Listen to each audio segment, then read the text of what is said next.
ಯೂತ್ಗೆ especially ಈ cinema ಒಂದೊಳ್ಳೆ message ಕೊಡುತ್ತೆ ಅಂತ ನಾನು ಅಂದ್ಕೊಂಡಿದ್ದೀನಿ. What you say? ಖಂಡಿತ ಕೊಡ್ತೀವಿ.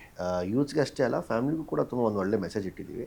ಆದರೆ ಎಂಟರ್ಟೈನ್ಮೆಂಟ್ ಮುಖಾಂತರ ನಾವು ಯಾರೂ ಅಷ್ಟು ದೊಡ್ಡವರಲ್ಲ, ಜನಕ್ಕೆ ನಾವು ಮೆಸೇಜ್ ಕೊಡಬೇಕು, ಒಳ್ಳೆ ದಾರಿಗೆ ಬನ್ನಿ ಅಂತ. ಅಫ್ಕೋರ್ಸ್ ಸಿನಿಮಾದ ಮೇನ್ ಪರ್ಪಸ್ಸೇ ಎಂಟರ್ಟೈನ್ಮೆಂಟ್. ಎಂಟರ್ಟೈನ್ಮೆಂಟ್ ಆಗಿರುತ್ತೆ, ಮಜವಾಗಿರುತ್ತೆ. ಅದರಲ್ಲಿ ನಾವು ಅವ್ರಿಗೆ ಒಂದು ಫೀಲ್ ಮಾಡಿಸ್ತೀವಿ, ನಾವು ಮಾಡ್ತಿರೋದು ತಪ್ಪು, ಸರಿಯಾಗೋದು ಬಿಡೋದು ಅದು ಅವ್ರಿಗೆ ಬಿಟ್ಟಿದ್ದು. ಮತ್ತು ಯೂತ್ಸ್ಗೆ ನಾವು ಏನು ಕೊಟ್ಟಿದ್ದೀವಿ ಅಂದರೆ, ಇವತ್ತಿನ ಜನ್ರೇಷನು ಈ ಜೆನ್ಸಿ ಯೂತ್ಸ್ ಅಂತ ಏನು ಹೇಳ್ತಿದ್ದಾರೆ, ಅವ್ರು ಲವ್ ಅನ್ನೋ ಒಂದು ಇದರಲ್ಲಿ ತುಂಬ ಮಾಡ್ತಿದ್ದಾರೆ.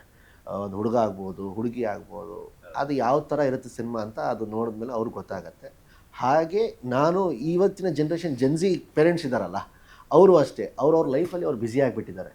ಮಕ್ಕಳಿಗೆ ಎಜುಕೇಷನ್ ಕೊಟ್ಬಿಟ್ರೆ, ಮಕ್ಕಳಿಗೆಲ್ಲ ಆಸೆಗಳು ಎಲ್ಲ ಈಡೇರಿಸ್ಬಿಟ್ರೆ ನಮ್ಮ ಜವಾಬ್ದಾರಿ ಮುಗೀತು ಅಂತ ಹೇಳಿಬಿಟ್ಟು ಅವ್ರ ತಲೆಯಲ್ಲಿ ಕೂತ್ಕೊಂಡ್ಬಿಟ್ಟಿದೆ.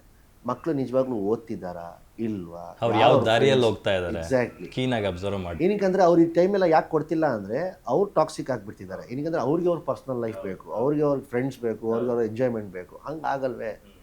ಮಕ್ಕಳಿಗೆ ಅಂತ ಹೇಳ್ಬಿಟ್ಟು ನೀವು ಟೈಮ್ ತೆಗಿಲೇಬೇಕು. ನಿಮ್ಗೆ ಎಷ್ಟೇ ಕಷ್ಟ ಇರಲಿ, ಏನೇ ಕೆಲಸ ಇದ್ದರೂ ಕೂಡ ಬಿಟ್ಟು ನಿಮ್ಮ ಮಕ್ಕಳಿಗೆ ಟೈಮ್ ಕೊಡಲೇಬೇಕು. This itself a very big message.